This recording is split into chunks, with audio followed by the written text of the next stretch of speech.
تو اصل علم جو ہے وہ وحی کا علم ہے، یعنی قرآن کا علم ہے، جس کے بغیر انسان ادھورا ہے، نامکمل ہے، اندھیرے میں ہے اس کے بغیر۔ تو اسی لیے یہ بات ہمارے سامنے آ جاتی ہے کہ اللہ رب العالمین نے یہ بات فرما دی، قد جاءکم من اللہ نور و کتاب مبین یہدی بہ اللہ من اتبع رضوانہ سبل السلام ویخرجہم من الظلمات الی النور بإذنہ ویہدیہم الی صراط مستقیم۔ اللہ تعالیٰ یہ بات کہتے ہیں، ہم سے کہتے ہیں قد جاءکم من اللہ نور و کتاب مبین۔ یہ پچھلی آیت کا ایک حصہ تھا، آگے آیت آپ کے سامنے، اس میں بتا دیا گیا، کیا بتایا جا رہا ہے کہ تمہارے پاس تمہارے رب کی طرف سے، اللہ کی طرف سے ایک نور، ایک کتاب مبین جو ہے تمہارے پاس آ گئی ہے اللہ تعالیٰ کی طرف سے، جس کے ذریعے سے اللہ تعالیٰ ان لوگوں کو جو اس کی رضا کے طالب ہیں سلامتی کے طریقے بتاتا ہے، اور اپنے اذن سے ان کو اندھیروں سے نکال کر اجالے کی طرف لاتا ہے اور راہ راست کی طرف ان کی رہنمائی کرتا ہے۔ یہ اللہ تعالیٰ قرآن مجید کے بارے میں بتا رہے ہیں، اس کے بھی تعارف کہ یہ جو کتاب ہمارے پاس آئی ہے، یہ جو اللہ تعالیٰ کی طرف سے ایک ہمارے لیے ہماری ضرورت کا ایک انتظام، اسے پورے کرنے کا انتظام کیا گیا ہے، تو وہ اس کتاب اللہ کے ذریعے ہے، اس کتاب ہدایت کے ذریعے ہے۔ قرآن مجید کا آغاز بھی اسی طرح ہوا ہے، اللہ تعالیٰ نے یہی بات بتائی ہے، ذالک الکتاب لا ریب فیہ ھدی للمتقین، یہ کتاب ہے جس میں کوئی شک نہیں ہے اور یہ ہدایت ہے متقین کے لیے۔ تو اب یہی ہدایت، یہی علم، یہی روشنی جس کو اللہ تعالیٰ کتاب کے ذریعے سے ہمیں عطا فرماتا ہے، لیکن ساتھ ہی ساتھ یہاں کچھ چیزیں اور بھی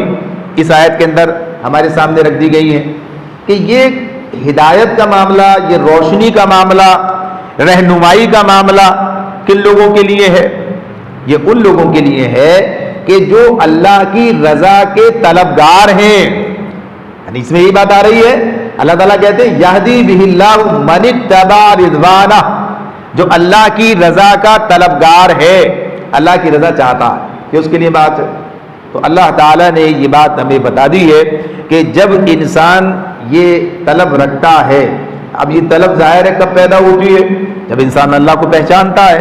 جب اللہ کا مقام اس کی نظر میں موجود ہوتا ہے، جب اپنے اور رب کے تعلق کی اہمیت کو وہ سمجھ لیتا ہے، دنیا اور آخرت میں اللہ تعالیٰ کی رضا کی اہمیت اس کے سامنے آ جاتی ہے۔ تو اب یہ رضا کیسے ملے گی؟ ہم چونکہ اہل ایمان کی طرف یہ کتاب ہے، بنیادی طور پر یہ بات بھی ہمارے سامنے رہنی چاہیے کہ اس کتاب کے بارے میں اللہ تعالیٰ نے یہ بات تو بتائی کہ یہ تمام انسانوں کی طرف بھیجی گئی ہے، نبی اکرم صلی اللہ علیہ وسلم سارے انسانوں کی طرف رسول بنا کر بھیجے گئے۔ یہ مضمون رسالت کے عنوان سے قرآن مجید میں ہمارے سامنے آ جائے گا، یہ بات واضح ہو جائے گی۔ تو جیسے رسالت تو ایسے ہی کتاب بھی تمام انسانوں کے لیے، ایمان کی دعوت سب کے لیے۔ تو اللہ تعالیٰ یہ بات کہتے ہیں قرآن مجید کے بارے میں، سورہ بقرہ کی آیت 185 میں یہ بات کہی ہے اللہ تعالیٰ نے کہ یہ تمام انسانوں کے لیے ہدایت ہے۔ یہ قرآن مجید کے بارے میں اللہ تعالیٰ یہ بات ارشاد فرماتے ہیں کہ سارے انسانوں کے لیے یہ ہدایت ہے، ھدی للناس، سارے انسانوں کے لیے۔ لیکن اسی کے ساتھ ساتھ یہ بات بتائی ہے کہ سارے انسانوں کی طرف بھیجی گئی، مگر اس سے فائدہ کون اٹھائے گا؟ اس سے فائدہ وہ اٹھائے گا جو اس پر ایمان لائے گا، جو اس کتاب پر ایمان لائے گا، جو اللہ پر ایمان لائے گا، وہ اس سے فائدہ اٹھا سکے گا۔ تو بنیادی طور پر سب سے پہلا معاملہ تو یہی ہے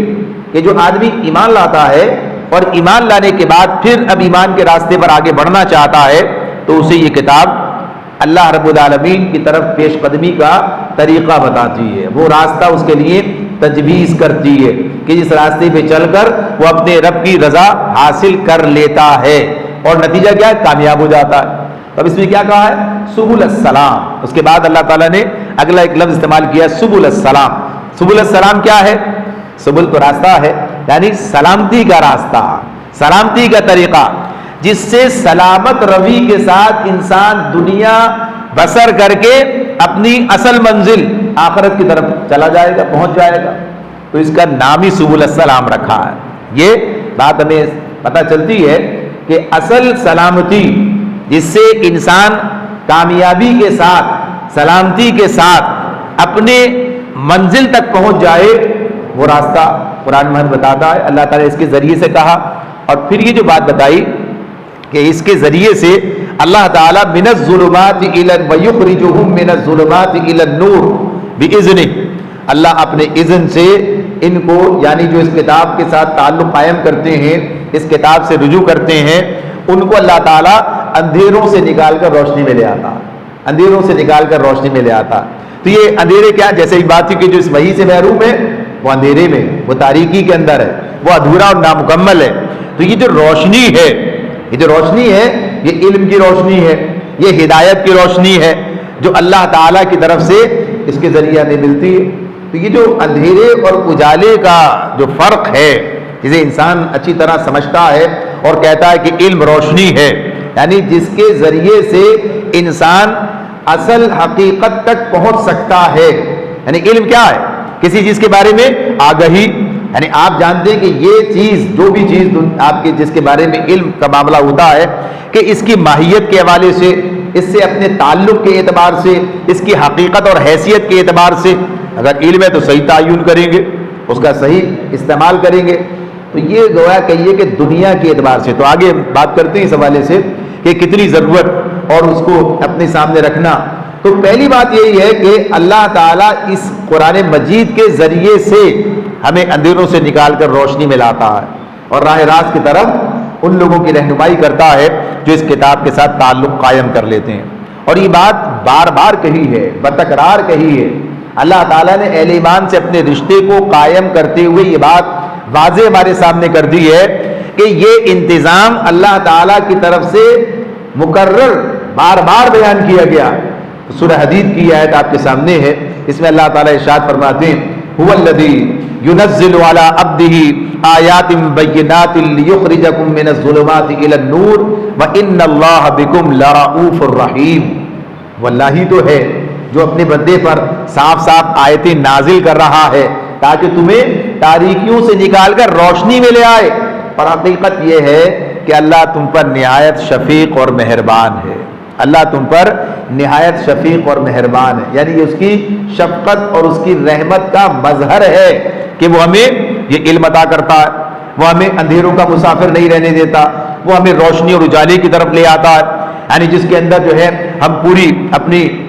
بصیرت کے ساتھ، بصارت کے ساتھ جو ہے زندگی کا سفر طے کرتے ہیں، ہر چیز کے بارے میں ہمارا نقطۂ نظر بالکل درست ہوتا ہے، ہم اس کے بارے میں صحیح فیصلے کرتے ہیں، ہم اس کے ساتھ تعلق کو صحیح طور پر قائم کرتے ہیں، یعنی ساری چیزیں اس حوالے سے اللہ تعالیٰ نے ہمارے سامنے رکھی ہیں۔ یہ بات ہے